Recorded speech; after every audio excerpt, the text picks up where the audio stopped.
élections américaines, elles ont lieu dans 3 jours. Avant de revenir sur les grands classiques de la cuisine de l'oncle Sam, on va s'intéresser aux assiettes des candidats républicains et démocrates, nos 2 candidats.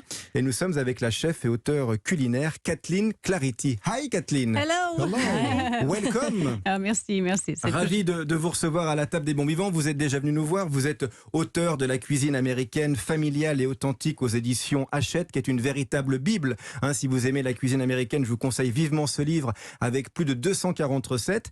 Vous avez aussi écrit La nouvelle cuisine californienne, toujours chez Hachette. Et puis vous donnez des cours en ligne également à l'atelier des chefs. C'est exactement ça, bravo. Vous continuez pendant le confinement, les cours en ligne ? Et je continue, je fais même des petits lives à la maison. Enfin voilà, on s'occupe. On va venir vous suivre. Alors Donald Trump, le républicain d'un côté, Joe Biden, le démocrate de l'autre. Au-delà des idées, est-ce qu'on peut dire que ce sont 2 styles de cuisine qui s'opposent ?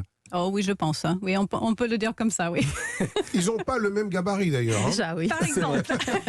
Alors d'ailleurs, vous vous battez justement, Kathleen Clarity, pour sortir de l'image du hamburger comme plat national. Ce n'est pas que ça, la cuisine de l'oncle Sam. Ah non, mais c'est exactement ça. En fait, vraiment, c'est mon cheval de bataille. C'est que oui, il y a bel et bien une bonne cuisine familiale, régionale américaine, où on cuisine, on va au marché, on achète des produits et c'est pas que du fast-food. J'ai envie de dire que... Alors, comment dire ça gentiment ? Donald Trump, il ne sert pas tellement ma mission. Oui, ça c'est vrai. Non, mais vous pouvez le dire.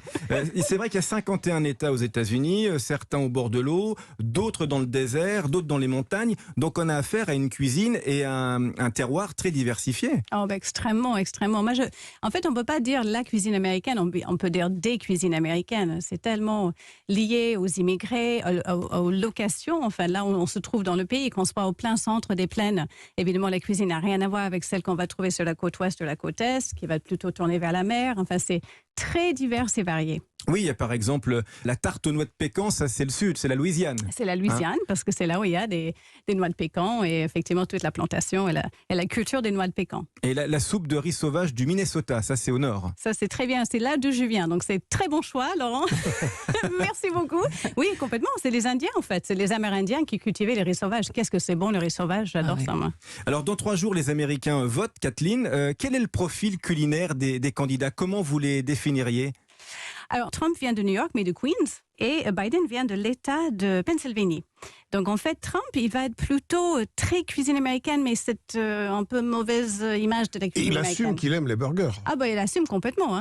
Et il y a plusieurs raisons pour ça, je crois. En fait, d'abord, c'est 100% américain, donc, même si c'est d'origine d'ailleurs, on peut en parler. Et aussi, j'ai lu quelque chose, alors ce qui m'a vraiment frappé, c'est qu'en fait, il préfère les fast-foods parce qu'il se sent plus en sécurité au niveau sanitaire. Ils se disent que ça va être plus propre. Ah oui, parce que il aime bien l'eau de Javel en même temps, c'est pour ça, donc ça va avec. Donc, et Joe Biden, tiens, si Joe Biden devait être un plat, ce serait lequel ? Alors, Joe Biden était très longuement gouverneur du Delaware. Donc, Delaware, c'est sur la côte. Moi, je dirais plutôt vraiment quelque chose tourné vers les produits de la mer, comme des crab cakes, par exemple. C'est ce que vous nous avez apporté, là. Oui. Expliquez comment on fait le crab cake, parce que ça, c'est quelque chose qu'on peut faire ce week-end et les prochains jours aussi, c'est hyper facile à faire. Bien sûr, c'est facile. Là, on peut le faire avec autre chose que du crabe. Mais si vous avez de la chance d'avoir un peu de crabe fraîche comme ça, vous allez juste le plonger dans un courbouillon, le dépioter. On aura le temps, pendant le confinement, de dépioter la crabe. Et comment ? Vous avez raison, oui. Donc, tant qu'à faire, on mélange ça avec un œuf, un petit peu de crackers. En fait, là-bas, aux États-Unis, on ne va pas prendre le mie de pain, on va prendre des crackers. Ah, c'est bien. Oui, les petits biscuits apéritifs. Oui. Exactement. On va les écraser dedans. On va mettre un peu d'épices, dont le fameux. Alors, je ne sais pas si vous connaissez ça. Ah, le Old Bay. Le Old Bay. Alors, c'est un mélange d'épices qui est typique de là-bas, qui vient du Maryland. Et en fait, c'est vraiment la base de toutes les crustacés et les poissons là-bas. On l'utilise avec tout.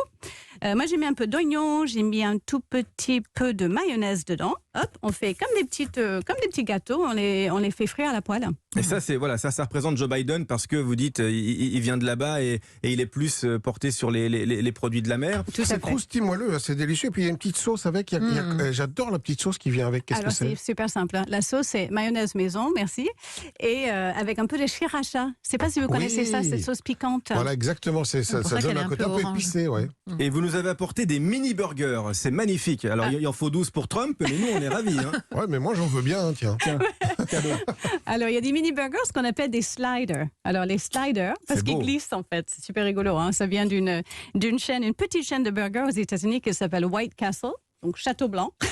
Parce que les bâtiments sont construits en forme de château. D'accord. Et en fait, c'est vraiment des tout petits burgers, en fait. C'est-à-dire, on peut en manger plein et ça glisse tout seul, on va dire. Mais c'est plus facile à manger que le gros burger où ça dégouline un peu parfois aussi. C'est ça, c'est exactement ça. Mais c'est vrai que Trump, il avait fait, vous disiez tout à l'heure, il adorait ça, il avait fait carrément un banquet de Big Mac. Il faut savoir, pour recevoir l'équipe gagnante universitaire de football américain en 2019. Vous avez raison. Il avait mis 300 hamburgers et parce des pizzas. Parce qu'il y avait une grève et il avait voulu malgré tout manger des burgers. Et oui, le shutdown du gouvernement, donc il a fait venir des burgers. Allez, on continue de se mettre à table avec les classiques, cette fois-ci de la cuisine américaine.